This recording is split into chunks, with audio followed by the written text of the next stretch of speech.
কয়েকদিনের টানা বৃষ্টিতে ভয়াবহ বন্যা দেখা দিয়েছে ভারতের ত্রিপুরা রাজ্যে। এতে এখন পর্যন্ত 7 জন নিহত হওয়ার খবর পাওয়া গেছে। নিখোঁজ রয়েছেন আরও 2 জন।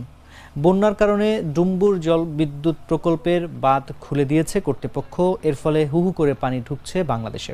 ভারতীয় সংবাদ মাধ্যমগুলোর খবরে জানা যায়, ত্রিপুরায় 4টি নদীর পানি বিপদসীমার ওপর দিয়ে প্রবাহিত হচ্ছে। এর ফলে 5,600 পরিবার নিরাপদ স্থানে আশ্রয় নিতে বাধ্য হয়েছে।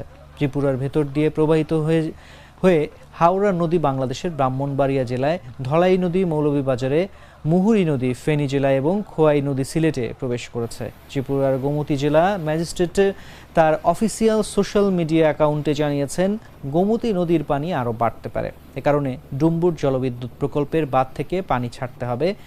তিনি জানিয়েছেন, বুধবার স্থানীয় সময় সকাল 8:35 পর্যন্ত বাঁধের 3টি গেটের মধ্যে একটি খুলে দেওয়া হয়েছে। ত্রিপুরায় উৎপত্তি হওয়া গোমতী নদী প্রায় 150 কিলোমিটার অতিক্রম করে কুমিল্লার ভেতর দিয়ে বাংলাদেশে প্রবেশ করেছে। ফলে ডুম্বুর বাঁধের গেট খুলে দেওয়ায় হুহু করে পানি ঢুকছে কুমিল্লা অঞ্চলে।